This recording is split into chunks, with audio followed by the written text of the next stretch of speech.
श्री स्वामी समर्थ. कशा आहात तुम्ही? मी अरुण. आज आपली ट्रिप आहे पुणे टू मुंबई. मित्रांनो, आजी आजोबाचं नातं काय असतं हे आपल्या सर्वांना माहीत आहे.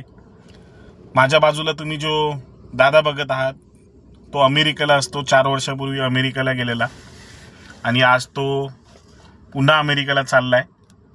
सांगायचं तात्पर्य हेच आहे मित्रांनो, कारण की ज्यावेळेस दादा बसला आणि बसल्यानंतर मला त्यांनी स्टोरी सांगितली, ती स्टोरी मी तुम्हाला सांगतोय.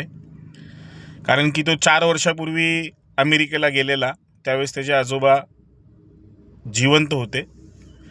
नंतर ते ऑफ झाले, त्याला येता आलं नाही. आणि मला तो आज सांगत होता, आज माझे आजोबा जिवंत असते तर पूर्ण चौकात बॅनर लावले असते अरुण. कारण की त्यांचं खूप एकमेकांवर प्रेम होतं.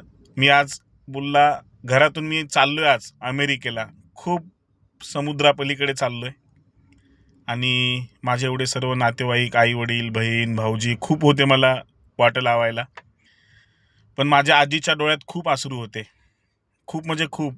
तर मला ते सहन झालं नाही. म्हणजे आज तो एकदम बॅड फील झाला तो. आणि मला सांगत होता, यार आजी मला असं म्हणजे काय एवढी रडली. म्हणजे आजीने विचारलं पुन्हा कधी येणार आहेस. आजीचं वय पण झालेलं आहे. तर मित्रांनो, खरंच नातवाचं आजी आजोबांचं नातं खूप महत्त्वाचं असतं. आणि काही लोकांना आजी आजोबा भेटतात, काही लोकांना भेटत नाहीत. ज्यांना आहेत त्यांनी खरंच आजी बाबावर प्रेम करा आणि आपल्या कुटुंबाला सांभाळा. हा दादाला महिन्याला 4-5 लाख रुपये पगार आहे.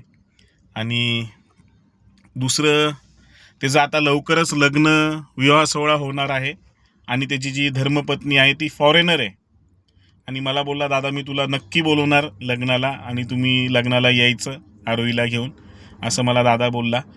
मित्रांनो, जीवन हे एकदाच असतं, कधी काय होईल काही सांगता येत नाही. प्रत्येक क्षणाचा आनंद घ्या. दादा बाहेरगावी असतो, पण दादा बोलतो तिकडचे लोक खूप चांगले आहेत. भारतामध्ये खूप, आणि मुंबई शहर ना, रस्त्याने लोक थुंकतात, म्हणजे केअर करत नाही. तसं बाहेरच्या देशामध्ये नाही होत, सर्व काळजी घेतात.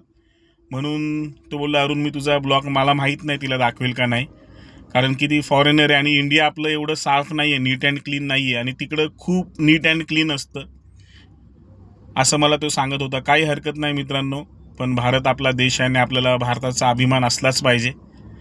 आणि मित्रांनो, मुंबईचा रस्ता पहा, खूप छान आहे. थोड्याच वेळात एअरपोर्ट येणार आहे आणि दादाला ड्रॉप मी करणार आहे. मित्रांनो, माझी फेसबुक फॅमिली, व्हिडिओ तुम्ही माझा पाहतात, आतुरतेने माझी व्हिडिओची वाट बघतात.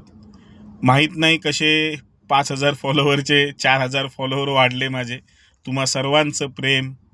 मला काही लोक फोन पण करतात, माझे चुलते आहेत भिवाजी डमाळे म्हणून, मला नाना आवर्जून फोन करतात, अरे अरुण मी तुझा रात्री रोज ब्लॉग बघतो. तर मनाला थोडं बरं पण वाटतं. काय असतं, ज्यावेळेस माणसाचं चांगलं असतं ना, सर्व बोलतात हा माझा नातेवाईक आहे. पण आता माझ्या लाईफमध्ये थोडं स्ट्रगल आहे मित्रांनो. पण तुम्हा सर्वांचं प्रेम, मी कोणत्याही गोष्टीला घाबरत नाही. जीवन एकदाच आहे, किती प्रसंग येऊन द्या, स्वामी माझ्या पाठीशी आहेत. आणि असेच मी थोडे ब्लॉग बनवत राहील. असंच माझ्यावर प्रेम करा. आणि काही चुकत असेल तर मला मेसेज करा, समजून सांगा.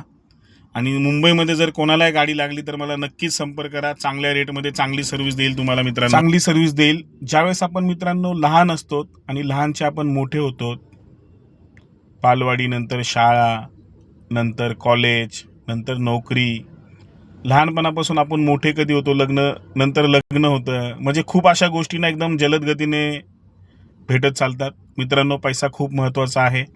आई वडिलांची सेवा करणं त्याच्यापेक्षा खूप मोठं भाग्य आहे मित्रांनो. कारण की ज्यावेळेस काही गोष्टी होत्या त्यावेळेस असा कोणी एवढा विचार करत नसतो. पण पैसा खूप विचारपूर्वक करून वापरा. आणि पैशाशिवाय जीवनामध्ये काहीच सार्थक नाही मित्रांनो. म्हणून 2 पैसे कसे येतील आणि पैसा चांगल्या परीनेच वापरा मित्रांनो. हा नवीन ब्रिज आहे, थोड्याच वेळात एअरपोर्ट येणार आहे. आणि दादा झोपलेला आहे आणि दादांनी त्याचा आयफोन मला दिला आहे. मला बोलला याच्यामधून शूट कर, तो पण माझे व्हिडिओ बघत असतो. कारण की पहिल्या ट्रिपमध्ये मी त्याला सोडलेलं, त्याचा पण व्हिडिओ मी टाकला होता. त्यांनी मला जाण्यासाठी वापस कॉल केला आणि मी त्याला आता मुंबई एअरपोर्टला सोडतोय. अमेरिकेला चाललेला आहे दादा. आणि मित्रांनो, दादाला हॅपी जर्नी. आणि तुम्हा सर्वांचं प्रेम खरंच अंतकरण भरून येतं मित्रांनो. तुम्ही माझे व्हिडिओ खरंच मनापासून बघतात. आणि एअरपोर्ट आलेलं आहे मित्रांनो, थोड्याच वेळात आता दादा चालला आहे. हॅपी जर्नी दादा. आणि तुला खरंच मनापासून श्री स्वामी समर्थ. भेटूया पुढच्या ब्लॉगमध्ये. Bye bye Mumbai.